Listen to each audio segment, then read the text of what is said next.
All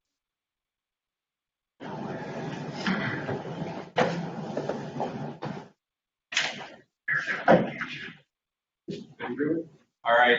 Good evening, everybody. We will now bring the August 10th, 2021 council meeting to order. Please rise for the pledge of allegiance. I pledge allegiance to the flag of the United States of America and to the republic for which it stands, one nation under God, indivisible, with liberty and justice for all. Thank you, everybody. Before we get into the roll call, I just have a couple announcements to make real quick that are going to help move this forward. This is just in lieu of the new virtual hybrid meetings. To anyone that's going to be speaking, please speak directly into the microphone in front of you, and please look towards the nearest PAL, which are these little cameras in front of you.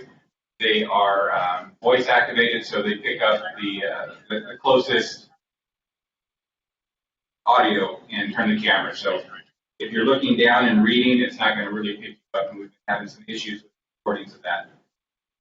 With the delay in video, anyone that is virtually on the call, anyone that needs to get attention of anyone virtually on the call, please try and get my attention. I will make the announcement if the mayor was on the call, I would make the announcement to the mayor that someone on the council or someone in staff has something to say. It's hard with the camera being so small to actually see someone raise their hand because it's audio activated, not motion, so it makes it a little more difficult for him. Please don't talk over each other. It makes it difficult for the owl to keep up with the camera moving back and forth. And this is just a housekeeping issue. If you don't need the internet, please turn the Wi-Fi off on your devices so we can ensure our ability to stream without slowdowns and dropouts. With all that said, I will turn it over for roll call. Please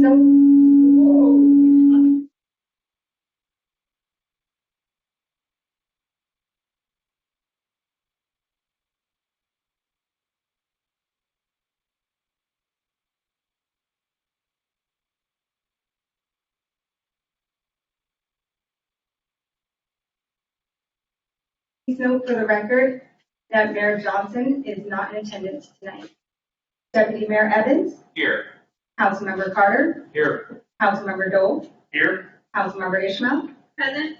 Councilmember McClyman? Present. Councilmember Swatman? Present. Councilmember Watson? Here. Thank you. Agenda modifications, we do have a couple. We are adding AB 21-111 to item D, number 2. Was something that came out in an email. Excuse me, Deputy Mayor, could we please remove AB 2101 from the consent?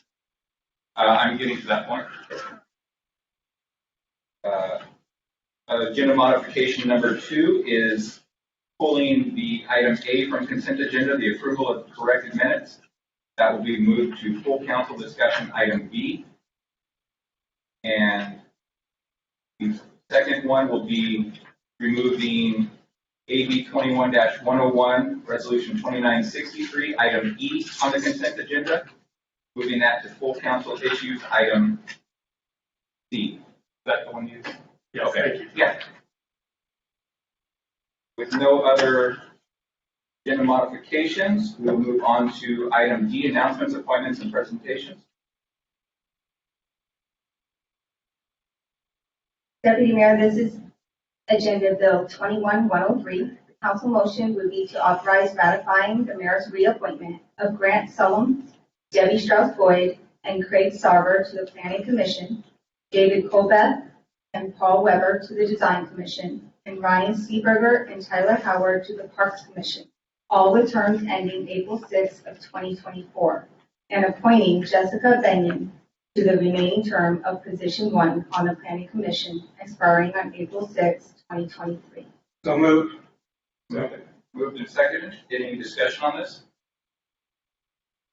Councilmember Watson. I would just like to say all these people work very hard for us throughout the year, and we really appreciate what they do and their backgrounds. They're taking time to research what's going on with Jason and his crew and throughout all they're on. So I really appreciate what they do. Sometimes they're unsung heroes. Thank you. All in favor, say aye. Aye. Opposed, nay. Congratulations, and thank you guys for your service. And Deputy Mayor Evans, I did want to let you know that our new planning commissioner, Jessica Vinian, is in attendance. Oh, okay. Just so you can put a face with a name. All the others are reappointments, but this is her first appointment. She wanted to be here. So.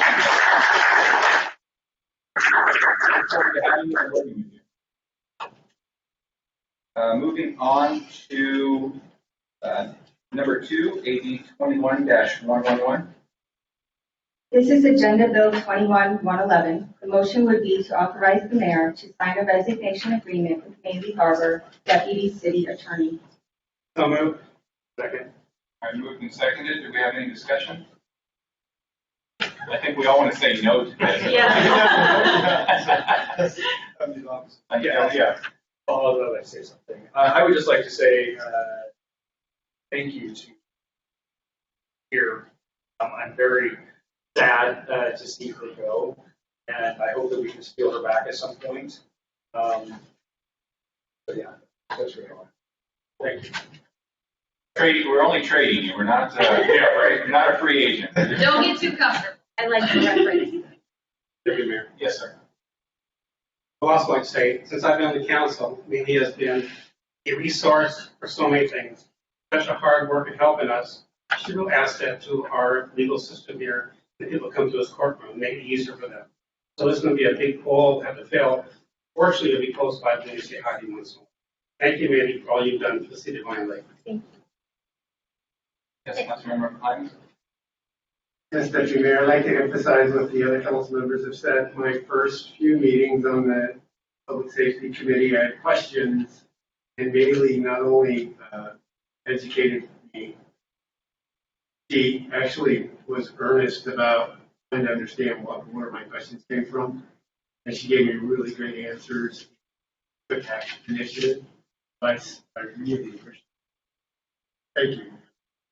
Despite your actual shoe size, they are going to be some big shoes that need to be filled here. Councilmember Shaw, yes. Yes, I just wanted to agree. And my first week on the job here, I sat into court with Maylee and learned about how difficult her job was being the prosecuting attorney and on the role, not only for the city of Valley Lake, but for surrounding cities as well. And all the work that she did with the Blake ruling and just her passion for the law. It shines through in everything that you do, and we are a very valued member of our city government and a citizen, and we are going to thank you for your service. All in favor, say aye. Aye. Opposed, nay. All right, thank you, everybody. We have no public hearings. Now moving on to item B, citizen comments. When you do come up, please, like I mentioned, please sit in front of the open microphone there, speak into the microphone and speak towards the owl camera in front of you. We do have one person that signed up prior to, and that was Shanta Mulligan. Can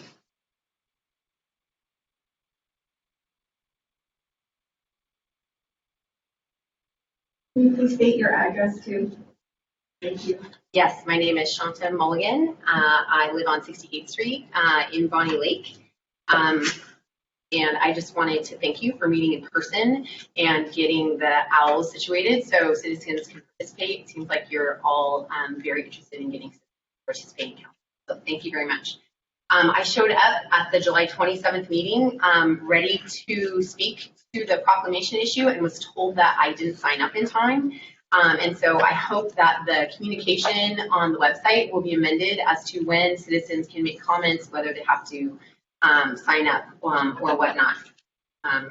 So anyway, thank you. It looks like the website has changed. And even though I emailed, I guess I didn't have to sign up. So thank you for that. I wanted to applaud you for your conversation about the traffic circle on 214th and 410. I just thought that you showed tremendous teamwork and cooperation, and I was very appreciative of the fiscal responsibility that you all spoke of in light of trying to grow the city responsibly and safely. So I wanted to thank you about that. I'm very concerned about D2194, the adopting of interim zoning controls in response to ESSHB 1220. The city is trying to dictate our city's makeup, And I'm really concerned about that. There are so many examples of this.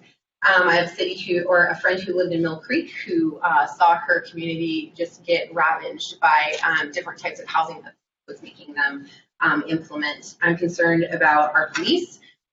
There's all this pressure on police right now. Is the state going to provide additional funding? I don't think so.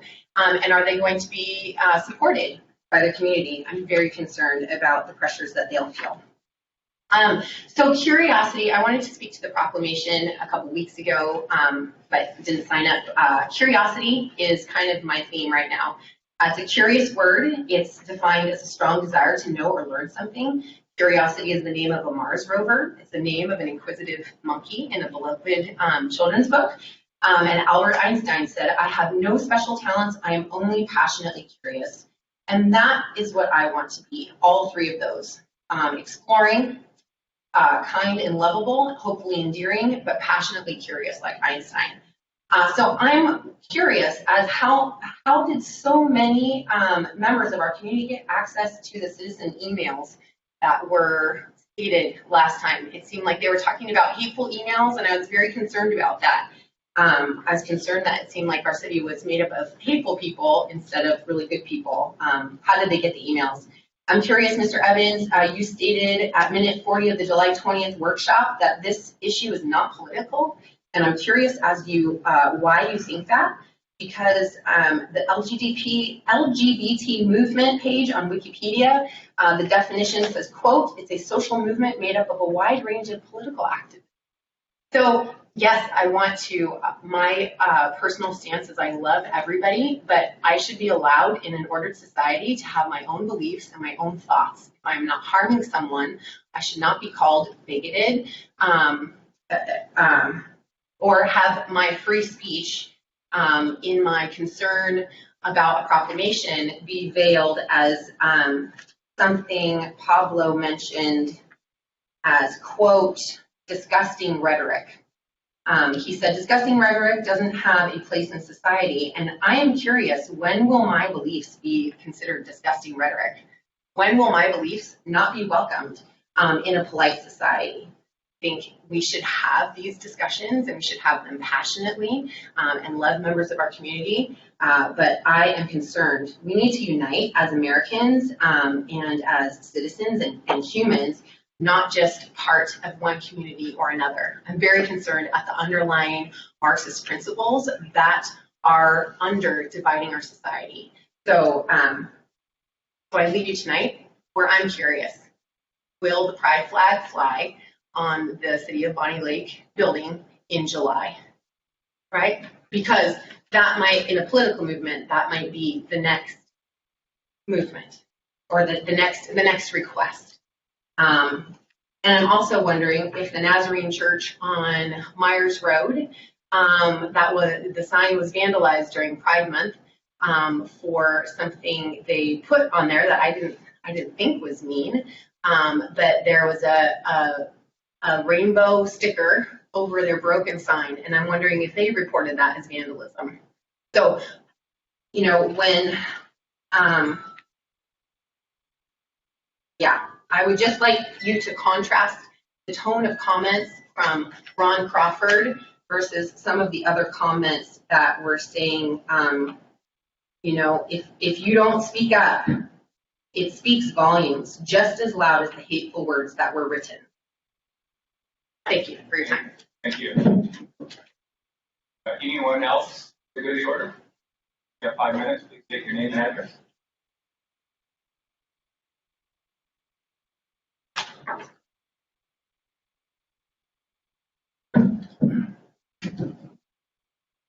Deputy Mayor Evans, Council. Dan Decker is my name. I'm at 204 170th Street, East Bonnie Lake, Washington. I just want to ensure that I understand the main duty of the council and the mayor. I believe the council is the legislative branch of the city and the mayor is the administrative branch. The council votes on creating and implementing city law and certain costs to run the city. An example. The council votes on water and sewer costs for the city. the council voted on a volumetric water cost to the water and sewer bill. In doing this, the mayor as administrator has no control over what the council creates and votes on, except the mayor does have veto power, and the council can override a veto. Office of the mayor is an administrative position. Mayor's authority is to enforce the laws the city council creates and to oversee the operation of the city as the council directs by laws and costs voted on by the council. Remember, the mayor does have veto power, except the council can override a veto. I realize the operation of the council and mayor is more complex than what I have just stated above, but in a nutshell, I believe the above is more true than not. And if I'm incorrect, I would like the council to do correct me. I would appreciate that. Thank you very much. Thank you very much, Edward. It appears the council has not corrected me, so I must be correct. Thank you very much.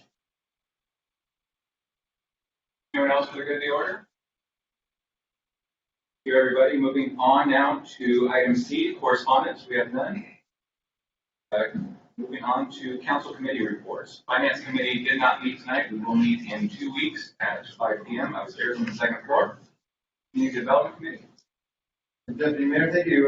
Community Development Committee did meet on August 3rd, 5 p.m. We had several items of business. They included a report from the project Small Puget Sound Energy is going to use, of course, the top of our storage tank out there on 96th Street where we're building services building on it today.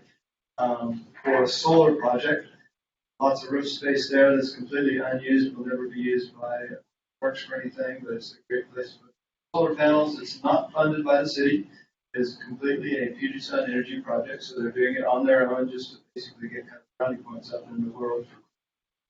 So they can use that space. It's kind of a no-brainer. They can do that. It's all on them, completely their dime. We just basically are going to lease the top of the roof or they are going to lease the roof from us. So they're going to be paying the citizens of Bonnie Lake to lease the top of the roof that we're not using, never use. We're going to get some money out of that. That project is ongoing.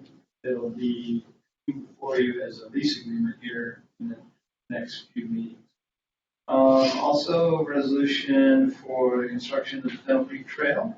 We talked about that before. We're talking about the 2B/1. Plus the bid additive for that L-high staircase coming up here off the public transit piece here, which captures that money that we were granted from the transit agency. So that all worked out together, and we moved that forward. Your attendance recommended to our minutes. Those were our items. Thank you very much. Public Safety Committee. Thank you, Mr. Deputy Mayor. We had a report from Fire Chief Parkinson. They had a fire out here recently. Had quite a bit of activity out there with that. Obviously, they've grown past their ability to deal with it. Called in strike team, 3 strike teams out there, 10 different departments, including they had Proposition 1 passed on the last election here. Proposition 2 failed. That's their main operating budget. They are going to be putting Proposition 2 on the ballot for the general election and trying to do some more education on that particular issue. We had our report from Chief Jeter for police. He talked about an armed robbery that occurred with a shooting. We got a little bit of information in regards to that. Officer Jack Ryder, who's going to be retiring first. And we have a lot of people on still, so we have 2 in background. And then we'll have an open spot now. So there's several people that are processed, so we're hoping to get some talent out of that. We had a discussion about cooling and warming stations. Woody, the city clerk's going to be doing some more. He's actually already been working on some policy in regards to that. And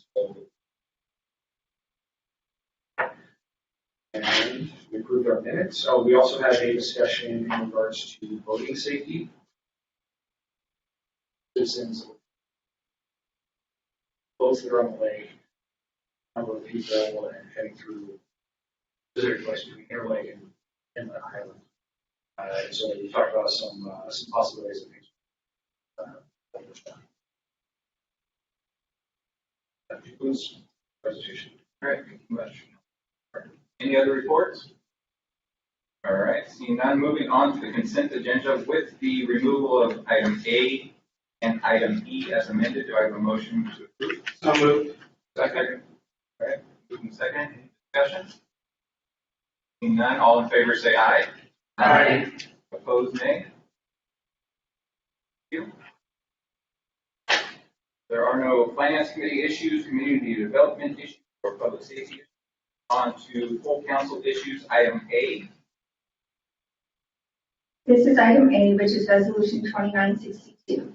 The council motion would be to authorize the mayor to sign a transportation improvement board grant application for the future state route 410 to 14th Avenue roundabout. So moved. Second. Seconded. This is a vote for authorization to sign a grant application, which a grant is not a guarantee. This is not a vote on the roundabout installation. This is simply the authorization for that grant. I just had a few notes here before I open it up to discussion. I want to make that clear. There is Ryan. I don't know if Ryan's on the call here. Okay, can you unmute him? I am here, Deputy Mayor. Ryan, I believe that a no vote on this may prevent development in Easttown as planned or as intended as a result of that concurrence issue. Is that correct? That is correct. That certainly is one of the potential consequences. Okay. Regardless of roundabout or signal, that intersection has to be improved in order. I think I missed the last part, but I think I got the gist. Yes, that intersection is going to have to see improvements in order to continue to provide the appropriate function that we need. Thank you, Ryan. Mr. Woodcock, there is a clause in our transportation where funds not used within a certain period may request to be returned to the developer. Right. That is correct. We do have, when we collect these fees, they do have a timetable on them. You have to show that you're using them 10-year period. And we may have to fund 100% of the roundabout or intersection with or without. This has to be done one way or another. That is correct. It is our responsibility. Okay. And if this was not voted yes tonight, if it were tabled or a no vote, I would suggest that there be a request of a council to ask for a review to DOT or something, so that there's more than just a no, it's a path forward for. With that said, I'll open it up for discussion. Councilmember Carter. Thank you, Mr. Deputy Mayor. I had the opportunity to go out to Airway Heights to check out the roundabout that was talked about, similar to what we during my drive or during my out there, I was able to determine that US Highway 2 is very similar to 410. State route, amount of traffic. What was different and what it is that Deer Heights Road, US 12 there, would basically be your 214th crossing with that intersection. That's a 2-lane road. There was almost no traffic. In fact, I had my wife and daughter do a car count while we were out. They counted 18 cars, 5 p.m. on a Saturday. I guarantee 214 has way more cars than E2. During that time, there were cars that had to stop to get onto US 2, but they couldn't get on there. They were sitting as if they were in a traffic light for over a minute, which is fine. A traffic light's going to hold you there for well. But two of those cars happened to be police cars. So they happened to be going to Dutch Brothers, which is a coffee shop right there. So I made contact with them and asked them about the roundabout and their experience with it. What they told me is that for their highway, State Patrol actually handles the accident. They don't actually. They did say there's less collisions in their intersection because about a block away at another major. I would actually consider it closer to our intersection, 410. However, with that said, they could think of at least 3 pedestrian collisions in the last year since. That's just off the top of their head. The other thing they said is that they have a lot of cars every weekend go through the middle of the traffic circle, every UI, reckless, cause a lot of issues with turning rock and everything else that's out there. They actually thought it'd be better if they just wall. Stop the cars, keep the damage down. So at this point, I continue. I have not seen in a roundabout in the state of Washington that is comparable to our intersection at 410. All of my concerns for public safety stand at this point. And if it were voted, I would vote no. But it seems like maybe the idea would be to table this until time as a study can be done to show how this could be done safely. So if DOT can go out there and do a better study, create one in the meantime that essentially the same as far as traffic and cross traffic and show that it can be done safely, then I could be okay with it. But at this point, I'm not.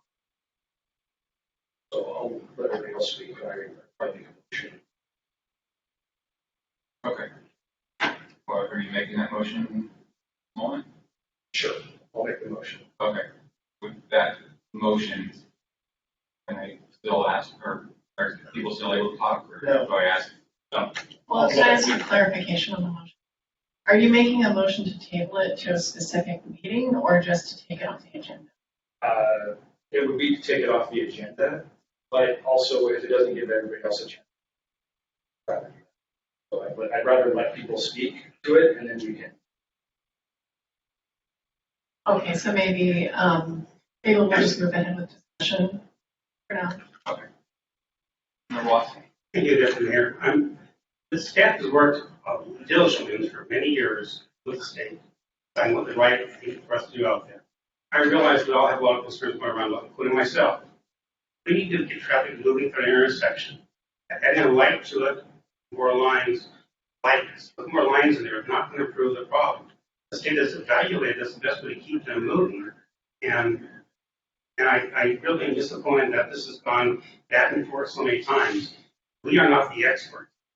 I realize you checked on intersection, but that's what the state's job is to do. That's what the staff's job is to do. This has been before. You've seen this on CDC workshops. It's not brought up to us at our meetings saying there's a concern for us to be why we shouldn't be approving this. It would have been much easier to hear this last year or earlier this year, what you thought about. Also, now we're going forward, it's supposed to be on the ground crew, it's also getting stopped. Is a light going to be better for this than a roundabout? Because the state's going to roundabouts through the whole state, they feel is the best way to go. They're challenging, but it might keep moving out there for us. I realize that some people may get hit once in a while. We can have those accidents too within our city also. We need to have cars slow down. If you ever go out there, they're going 50 miles an hour at that intersection. It can cause some head-ons and DUIs, which will go right to the intersection too, which could be problems. So I don't see how a light is going to solve that problem, Terry. They're talking about there because you know as an officer, it happens all the time. And I'm encouraged to have a roundabout in Easttown because, again, they're going 55 miles an hour out there. You'll have people walking around out there. How else you can slow them down as they're going through. If the light's green, they're going to floor it. So we have to make the right decision that makes a state to the people in the city. And this is what staff has brought to us. It's what the state feels. If a grant available to us, that's the best way to go. I don't see how you are to see it better than the state, to see it, and the staff to see it too. They didn't think it was the right way to go, then they wouldn't have gone that way. I realize it's a little bit cheaper, but they're going to continue this route, this type of issue through Enumclaw too. There must be something that makes sense to them that we're not seeing. And they've been very cordial about coming online to talk to us as they have. Staff has been very helpful giving answers to it. And I'm disappointed that the council may table this tonight. You had a time to talk about it. You had an opportunity before our meeting tonight to speak staff and answer your questions for you. And all of a sudden now we're getting down last minute and you might table this or say no to it. Then I do if you table that. You're going to make it, oh, we'll do that in a year from now, we have to pay for it. It needs to go forward. Thank you. Watson. Anyone else? Councilmember Plant? Yeah, thank you, Councilmember Watson, and Councilmember Carter.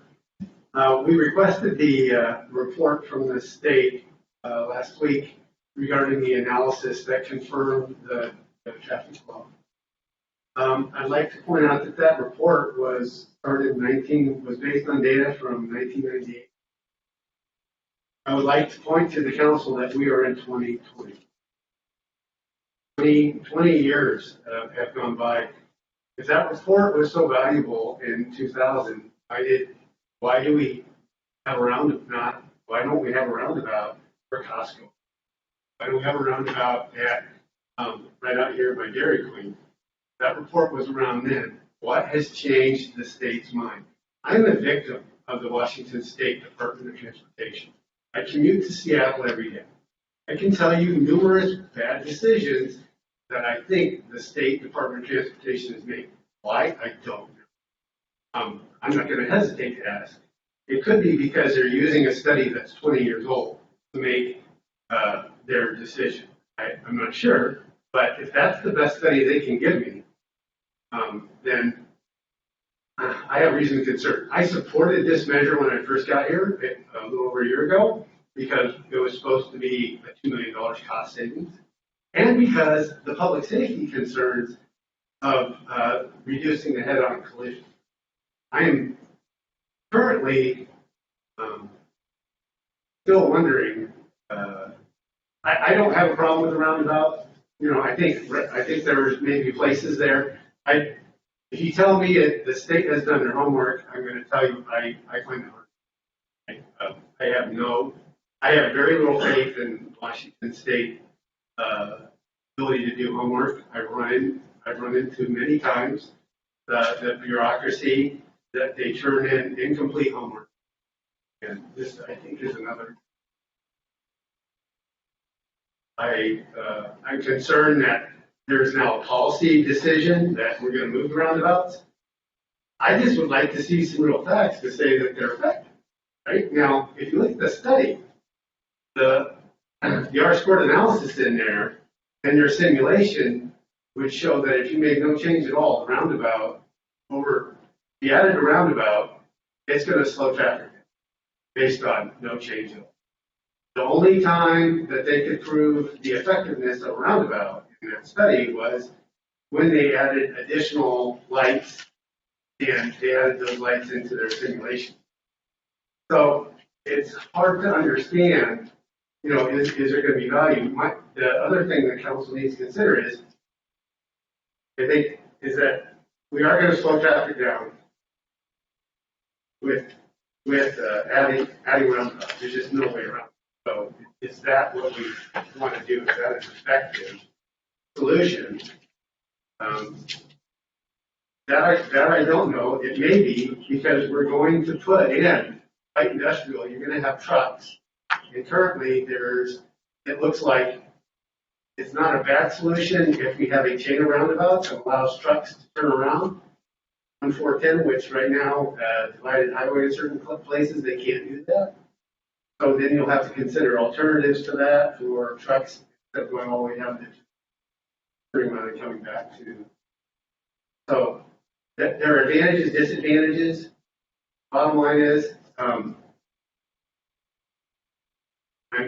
still concerned about the accuracy of the information I'm going to provide. Right?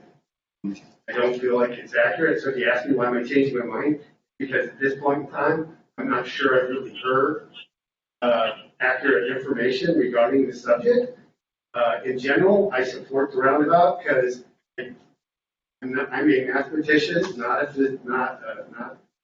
a student of physics, but I find it hard to believe that glancing collisions are not going to be better than head-on. Maybe in a roundabout design, we put a wall in to prevent. That's an anecdotal observation, but that's value added, and we can consider that. But so I think I would support the roundabout if when the argument can be made that it's a public safety that adds value to public safety that is equivalent to the costs that our citizens are going to pay in communities down for it. We're going to make it. And the data shows. Study shows that if you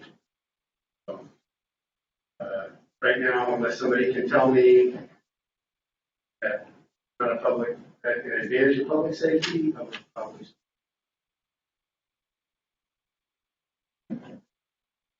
Thank you, Councilmember Clemens. I'm just going to add one thing. I talked to Chief Parkinson on Sunday. One of the questions raised was new fire engine. He said that is the tightest vehicle in their fleet. So he as a did not have a safety concern as far as the roundabout and ability to get through that. Go ahead. Thank you, Mayor.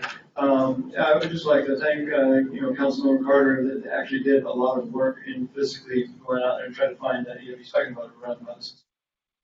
Yeah. Even though he had to be there for other reasons, he probably wasn't directly in that path. So anytime we can have actual people go out there and actually look at what they on the ground, I think that's a project kind of guy I am. And that's where I kind of come up with the same problems that I've heard a couple other council members. Councilmember Clemens over there that's pointing out the data aspects of it, because that's where I was kind of worried about it. The roundabout seems to be the way that they want to do traffic in the future, and it makes sense in so many different areas that I've seen. But yet when you're told that the examples that they give you again is that intersection you went and looked at out there on Highway 2. It just didn't have the volumes on the legs like ours does. I, unfortunately, or one way or the other, drive through that intersection multiple times a day.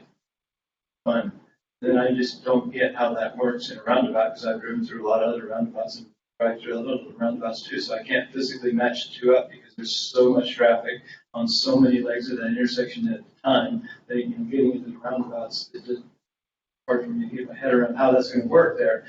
So back to the model thing, because those are the experts, those are the people, they're doing the math, trying to figure out, it doesn't work. It doesn't logically maybe sound like it works, but it does work if you put it on the ground, because here's how it actually models out. When you get to that, I think Councilmember Clemens was talking about, is like really is that the actual data you're supposed to be using?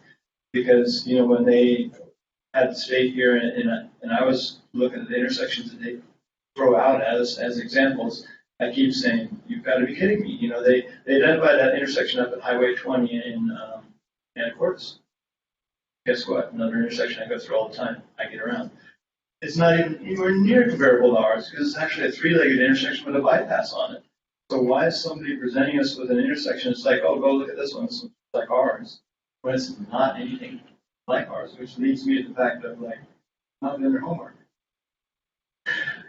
How is this thing going to work? Because this thing is supposed to work. You're investing millions of dollars in it. You put something on the ground permanent, and it's going to be in everybody's face. They're going to drive through it all the time, and it better work. You don't get a second chance at this. This isn't the work where you're going to reprogram the lights because the leg was not acting correctly, and the cue is back to the little bit thing. You're going to put something on the ground that's going to be there forever. Prove to me it's going to work, and I'll be happy with it. That's why I kind of would join Councilmember Carter in some kind of a table operation to go back and verify that they're actually using real data that's not from 1998. Yeah. that actually the traffic counts that are appropriate now? So that's where I'm at. Thank you. Thank you. Councilmember Carter? Thank you. Yeah, again, my public safety concerns are I've been told several times that I'm just not for roundabouts and that kind of thing. And I have no issues with roundabouts. I have no issues with slowing down traffic. And I do believe glancing collisions typically are going to be less conducive to having and on their vehicles or something like that. As I've investigated both of those. What I will say is, again, pedestrian safety, crossing a roundabout. I watched just at the Highway 2 one with almost no traffic on the side street. And I was literally scared to have my wife try and cross the street because cars were coming up so fast they were going to have to stop at the crosswalk. I'm not used to stopping at a crosswalk being that far back from the actual intersection. The issue of trucks, I did not just check out the roundabout in Hingham. I went to the roundabout in Fife. I went to the roundabout in Cape Harbor. I checked out a lot of these just to see how they operate. These are some of the roundabouts I was given. Okay, this should be similar. None of them were similar. The one in Fife had 2 signs leading up to it, not to drive next to trucks.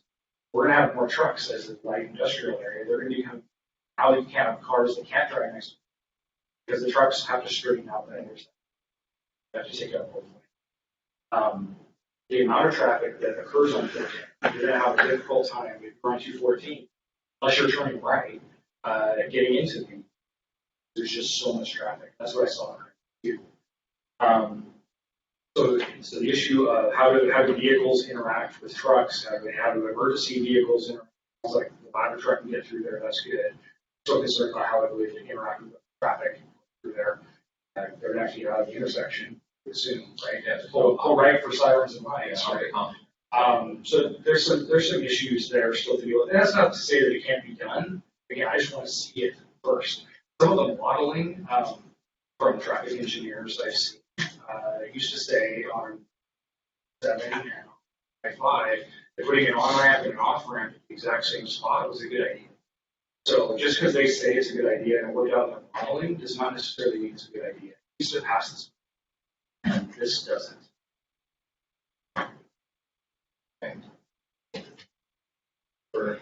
I appreciate all your hard work. I'm glad that you're on the council giving us those insights. But the only thing I'm asking you now, what are we going to do instead? There's not enough any more room out, is our problem. They had mentioned the turnoff of 410 going northbound 214. That traffic, as you know, or you can go live around, is all backed up, especially on the weekends and the week after that means too. We're going to have a room intersection in that direction and going northbound on 214. We've got one letter from citizens about the problem. With the backup on 167, people are trying to find ways to get back to Bonnie Lake. Here on the 20th, that whole 167 410 will be closed for a whole weekend. That should be a whole lot of fun, 214. So I don't know. I understand and I appreciate it, but there's not enough room for more lanes there to get traffic flowing, and that's a problem we have. I see at the times in the Home Depot in the afternoon. They're back down to Old Bucky Highway and past that. So yes, roundabouts can be a challenge. Yes, it doesn't make sense when they brought forward to us. But there's no more room for more lanes. I assume so, especially like that one turn off of 410 going northbound. So that's what are we going to do? I guess what else could we do where they have not presented on us we can do it, but it makes sense. Thank you. I just wanted to remind everyone this is not a discussion necessarily about the roundabout, but the funding of the application for a grant or the application request. So, yes, Councilmember. Thank you. Yeah, this is a application grant, and I am not wanting to go for a grant for a roundabout. I don't want to. So at this point, I would make a motion to table. I have a motion. Do I have a second? Before you take a second, I'd just like to remind the council that the deadline for applying for the grant is August 13th. So tabling this would be pretty meaningless. I would interpret a no vote to just mean that the mayor isn't authorized to file the grant application. It wouldn't preclude a future council from considering perhaps a different design or different data set presented by the state or by staff. So my suggestion would be, in lieu of tabling it, just take a vote on the matter that is before you, which is whether to authorize the mayor to make the grant application. Withdraw your motion. I will do so. All right. All right. All in favor, say aye. Aye. Aye. Opposed, nay. Nay. Roll call on that. Councilmember Watson, how you vote? Aye. Is that how we do a roll call, or do you pass? Okay. Councilmember Watson? Aye. Councilmember Dole? Nay. Councilmember Carter? Nay. Deputy Mayor Evans? Aye. Councilmember Spelman? Nay. Councilmember Ishmael? Nay. Councilmember McClellan? Aye. Thank you. The motion is denied 4-3. All right, moving on to full council decision item number B, which was a removal from consent agenda item A. Do I have a motion to approve? So moved. Do I have a second? Second. All right. Discussion? Councilmember Carter? Thank you, Mr. Deputy Mayor. The reason I wanted to have this removed is because it's about adopting the 6-year transportation improvement plan. No. This This is the consent. Oh, sorry. The minutes. Well, that's fine. I made the corrections. So these were corrections just to clean up the language and I think be more accurate as to what actually occurred when this was talked about. It seems like I turned this in just a little bit late and therefore I needed to process in order to be. Do I have a motion to approve the minutes as amended that are in front of you? So moved. Second. All in favor, or any discussion further? All in favor, say aye. Aye. Opposed, nay. All right, thank you. Moving on to full council issue item C, which was consent agenda item E. Okay. This is item C, which is resolution 2963. Council motion would be to adopt the 6-year transportation improvement program 2022 to 2027. So moved. Second. Second, discussion. Councilmember Carter. Okay, no. Thank you. Yeah, this was being pulled off for discussion simply because how the roundabout issue is going to go and in the 6-year. So I think we need to know what happens with that issue before we pass it. Okay. Councilmember Carter. Yeah, in reviewing the transportation plan, it's been my experience, and it's only been a year, that these sorts of things are used as fodder for reasons why we continue big part of policy. Yes. And part of that policy, I think, that is hidden in here that I want to make sure the council understood is there's acquisition of right of way that's required for this. There's a great deal of future looking East Town sort of work. And there is no really good description of the amount of right of way that needs to be acquired to realize that all the work that's identified. When you look at the map and you see where properties are, where streets are, you can envision that there is going to be some need to acquire. Now, I'd like to point out that we had 0 public comment on this plan. That the public comment section for this lasted all of 10 seconds. That is my largest concern because it's the public's land we're going to go try to get when. But I think we need to do a better job messaging on with this plan is whose land we're coming for, right? And whose land is currently in the way. And then we can see if maybe we get some public comment, right? Just to be perfectly clear, I will never vote to condemn anybody. Right? That's just something, that's a line I won't cross. Or I don't see a good reason for the city to do that. But I don't think people really understand that process. I know when I've asked council members during, or potential council members during their thing, the topic of condemnation is a confusing topic for them. But yet that is a property. That is something that is sacred in our country that we fight hard to protect. So I just, all that said, I just wanted to remind the council that, yes, there is potential for right-of-way acquisition. There is a potential for an argument to be made for condemnation, and there was zero public testimony. I believe we can do a better job, and maybe diligence would, in notifying people that are potentially at risk of right-of-way, maybe then they would have it. Anyone else?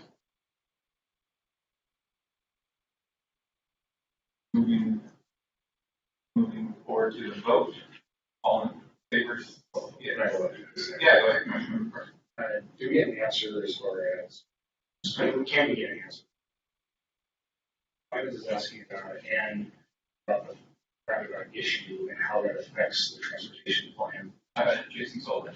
I can't speak to the roundabout issue because that's what the ICE says. So it's hard to say that there would be a change to the roundabout on the tip that goes to the state without some additional work. So that I don't know how that leaves you. And this is something that we have to have the state. We're already past due. So with the Easttown issue, a majority of future roads are already, the easements have already been secured. There are bits and pieces that haven't been secured, but a significant portion of it has been secured. And I'll remind you back to the conversation that we had when Chris Lear showed up to talk about his Compass Point, or the Peak 410 site. The road easement's already across his property. So, and he's going to have us relinquish that easement. So there's a significant portion that we've already negotiated with, and what he was saying in that hearing is that I think we got a 41.5-foot easement and the new cross section is 43. So yeah, it's technically 2 feet short. So as development occurs, we would have to work with developers to deal with that 2-inch. But for a large portion of it, it's either been secured or has recently been constructed. So not all of it, but there's a big chunk that is already under the way of either being constructed as part of development. And if you look at the TIP, most of the funds for that construction are going to be developer related, which means they're going to be doing it as part of projects. So all of Easttown roads that you've seen out there that have been built right now, 224, the sections of 100, 219, and the other section of 100 have all been built as part of development projects. So the plan really for those is they're going to be built as developers build them. So I don't know if we'll get to that point, but we do have a lot of the easements secured. There are some gaps, yes, that we'd have to work with, but for a large portion of the big network, we have easements that have been secured for utility and access. If we were to vote no on this, what are the repercussions? Do we have to have this? Yeah, there's a state law that requires that the TIP be filed by actually July 30th with the state of Washington, and we're already behind the 8 ball on that. And it's a list of the projects for which the city plans to spend city funds on over the next 6 years. Under the state law, it's just a guide, and it can also be revised. It's not set in stone. And I would say we do it every year. This did come out of CDC with all 3 yeses and Councilmember Lyons. Yeah, I just want to, Jason, if you worked at DOT, I think our homework would be done. Yeah, I'll do it on time, so I just want to make sure that I'm serious. I mean, I really do appreciate our work, place. So I appreciate that. Yeah, so, and, you know, with the transportation plan, yeah, I think things like this are just, they're more sound like policy, so it doesn't handcuff us. We don't have to do those things. I just wanted council to understand that right of way is one of those hard topics, right? And that, I could not, after seriously looking at the whole thing, determine what right of way was there or not. But there's a lot of work, right? So I find it, and I also want to congratulate the city on the last few right of way efforts that we have been. But we need to know that when we approve these things, that we understand seriously. And I would say that the really big place for that policy decision is when we do the transportation plan update that gets kind of our community mobility element. That's really our 20-year driving plan, and all of these other things just kind of fall out of that. And so that will be updated between starting 2023 through 2024. So I mean, we're not there yet, but as we make those decisions going forward, those are some really critical decisions. And all the stuff that's in the tip are just falling out of that planning.